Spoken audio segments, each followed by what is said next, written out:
tiene una frontera determinada ni pertenece porque es la naturaleza del imperio በዓለም ላይ ካሉ ፎቶግራፎች ሁሉ በብዙ ሚሊዮን ኮፒዎች የታተመው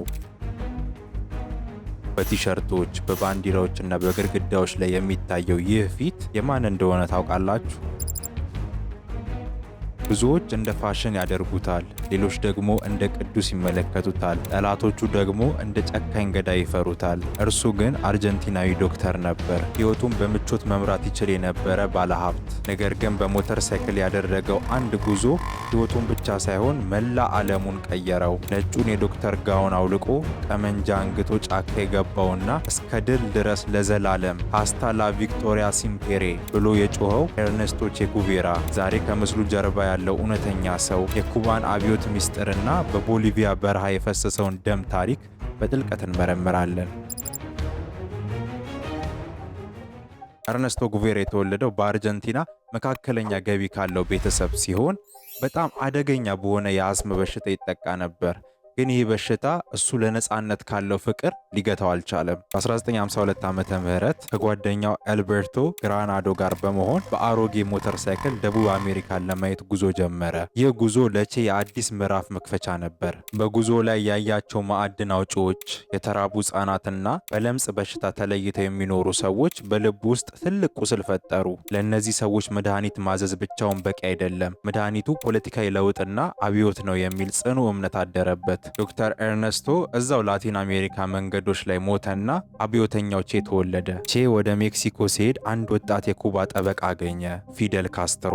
ፊደል በኩባ ያለውን አምባገነን የባቲስታን መንግስት ለመጣል እቅድ ነበረው። ቼና ፊደል ለአንድ ሌሊት ብቻ ተነጋገሩ። በዛው ሌሊት ቼ የአብዮቱ ዶክተር ሆኖ ተቀላቀለ። በ1956 ግራናማ በተሰኘች ትንሽ ታንኳ 82 አብዮተኞች ወደ ኩባ አመሩ። ጉዞ አስከፊ ነበር። አብዛኞቹ ተገደሉ ወይም ተያዙ። ቼ ግን በህይወት ከተረፉት 12 ሰዎች መካከል አንዱ በመሆን ሴራ ማይስተራ ወደ ተሰኘው ተራራ አመራ። እዚያም ከዶክተርነት ወደ ጦር አዛዥነት ተቀየረ። የቼ ጉቬራ የውጊያ ጥበብ ጉሬላ ዋርፌር ዓለምን ያስገረመ ነበር። እንደ አውሮፓውያን አቆጣጠር በ1958 በሳንታ ክላራ የተካሄደው ውጊያ የአብዮቱ መጨረሻ ነበር። ቼ ጥቂት ወታደሮችን ይዞ በመቶዎች የሚቆጠሩ የባቲስታ ወታደሮችን የያዘውን የታጠቀ ባቡር በድፍረት በመገልበጥ ድል ተቀዳጀ። ጃንዋሪ 1 ቀን 1959 አምባገነኑ ባቲስታ ሀገር ጥሎ ፈረጠጠ። ቼና ፊደል በድል ሃቫና ገቡ። አዲሲቷ ኩባ ተወለደች። ቼም የኢንዱስትሪ ሚኒስትርና የብሔራዊ ባንክ ፕሬዝዳንት ሆነ። ነገር ግን ለአንድ አብዮተኛ ቢሮ ውስጥ መቀመጥ ሰላም አልሰጠውም። ቼ በኩባ ትልቅ ስልጣን ነበረው። ነገር ግን ዓለም ገና ነፃ አልወጣችም የሚል እረፍት የሌለው ጩኸት ውስጡ ነበር። በድንገት ከኩባ ጠፋ። ፊደል ካስትሮ የቼን የመሰናበቻ ደብዳቤ ለህዝብ አነበበ።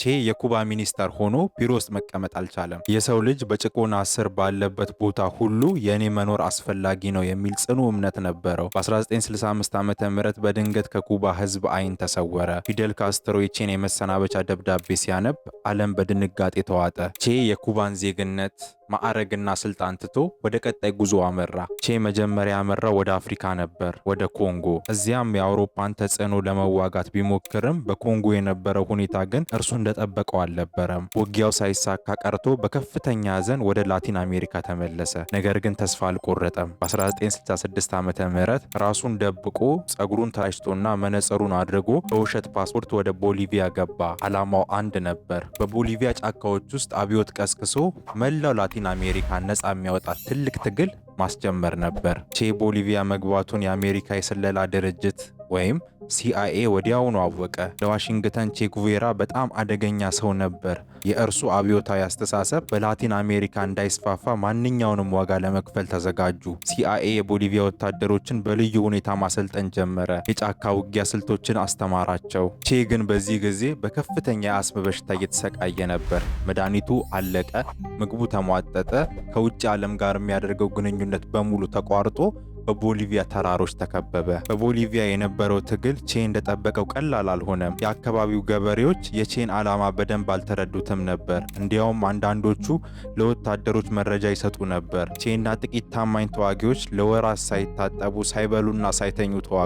በጥቅምት 1967 ዓ.ም የቼ ቡድን ዩሮ ራቪኒ በሚባል ቦታ በቦሊቪያ ወታደሮች ተከበበ። ቼ በውጊያው ወቅት እግሩ ቆሰለ። ጠመንጃውም በሌላ ጥይት ተመቶ ከጥቅም ውጭ ሆነ። ይህም የመጨረሻው መጀመሪያ ነበር። ጥቅምት 8 ቀን 1967 ዓ.ም ቼ ጉቬራ ተያዘ። ወታደሮቹ ወደ ላ ሂጉዌራ መንደር ወሰዱት። በአንዲት ጠባብ የጭቃ ትምህርት ቤት ክፍል ውስጥ በሰንሰለት ታስሮ ተቀመጠ። በዋሽንግተን ትዕዛዝ ተላለፈ። የቼን ሕይወት ማቆየት ለምዕራባውያኑ አደገኛ ነበር። ጥቅምት 9 ቀን 1967 ዓ.ም ቦሊቪያ ላሂጉዌራ ቼ ጉቬራ በቆሸሸች ትንሽ ትምህርት ቤት ውስጥ ተዘግቶበታል። እግሩ ቆስሏል፣ ሰውነቱ በበሽታ ዝሏል። ነገር ግን አይኖቹ አሁንም ያበራሉ። ለአንድ አፍታ እንኳን አልተሸፈኑም። ገዳዩ ማሪዮ ቴራን ወደ ክፍሉ ሲገባ ቼ ቀና ብሎ አየው። የቦሊቪያ ወታደር ማሪዮ ቴራን ቼን እንዲገድል ትዕዛዝ ተሰጥቶታል። ነገር ግን በቼ ፊት ሲቆም በፍርሃት ተንቀጠቀጠ። ቼ ጉቬራ ገዳዩ መፍራቱን ሲመለከት የመጨረሻውን ቃላት እንዲህ ሲል ተናገረ። ልትገለኝ እንደመጣህ አውቃለሁ። አትንበቅበቅ፣ ተኩስ። የምትገለው አንድ ሰው ብቻ ነው። ማሪዮ ተኮሰ። ቼ ጉቬራ በ39 ዓመቱ በቦሊቪያ ተራራዎች ላይ ወደቀ። ወታደሮቹ የቼን እጆች ቆርጠው ለምርመራ ወሰዱ። አስክሬኑንም በሚስጥር በበረሃ ውስጥ ቀበሩት። ዓለም ቼ መሞቱን ሲሰማ በድንጋጤ ተናወጠ። ፊደል ካስትሮ በኩባ ለ3 ቀናት ሐዘን አወጀ። ለ30 ዓመታት የቼ አስክሬን የት እንዳለ አይታወቅም ነበር። በ1997 ዓ.ም ግን በቦሊቪያ የአውሮፕላን ማረፊያ አቅራቢያ በቁፋሮ ተገኘ። የቦሊቪያ መንግስት የቼን አስክሬን ለጋዜጠኞች ሲያሳይ አንድ ያልተጠበቀ ነገር ተከሰተ። ጉሬሊሮ ሄሮይኮ የተባለው ፎቶ በታሪክ በብዛት የታተመ ምስል ሆነ። ከፓሪስ እስከ አዲስ አበባ፣ ከኒውዮርክ እስከ ቶኪዮ ያሉ ወጣቶች የቼን ፎቶ እንደ ነጻነት ምልክት መጠቀም ጀመሩ። ቼ ጉቬራ የፖለቲካ መሪ ብቻ ሳይሆን የአመጽ፣ የጽናትና ለሰው ልጅ ነጻነት የመስዋዕት ተምሳሌት ሆነ። አጥንቶቹ ወደ ኩባ ተመልሰው በሳንታ ክላራ በታላቅ ክብር አረፉ። ቼ ዛሬም ቢሆን በኩባ ብቻ ሳይሆን በመላው ዓለም የተጨቆኑ ህዝቦች ልብ ውስጥ እንደ ነጻነት ምልክት ተደርጎ ይወሰዳል። እርነስቶ ቼ ጉቬራ ስህተቶች ነበሩት? አዎ ነበሩት። ነገር ግን እርሱ የሚያምንበት ዓላማ ምቾቱን፣ ስልጣኑንና በመጨረሻም ሕይወቱን የሰጠ እውነተኛ አብዮተኛ ነበር። ሁልጊዜም ቢሆን በዓለም ላይ በማንኛውም ሰው ላይ የሚፈጸም ግፍ በጥልቅ የሚሰማ ከሆነ አንተ የኔ ጓደኛ ነህ ይል ነበር ቼ። የቼ ጉቬራ ታሪክ ይህንን ይመስል ነበር። ዓለም ላይ ተጽዕኖ ስለፈጠሩ የተለያዩ ሰዎች ታሪክ መስማት ከፈለጋችሁ የቻናላችን አባል ሁኑ። የዛሬው ቪዲዮ ይህንን ይመስላል። ቪዲዮዎቻችን ከተመቿችሁ ላይክ፣ ሼር፣ ኮመንት፣ ሰብስክራይብ በማድረግ የቻናላችን አባል ሁኑ። በቀጣይ ሳምንት በሌላ ቪዲዮ እስክንገናኝ መልካም ሳምንት።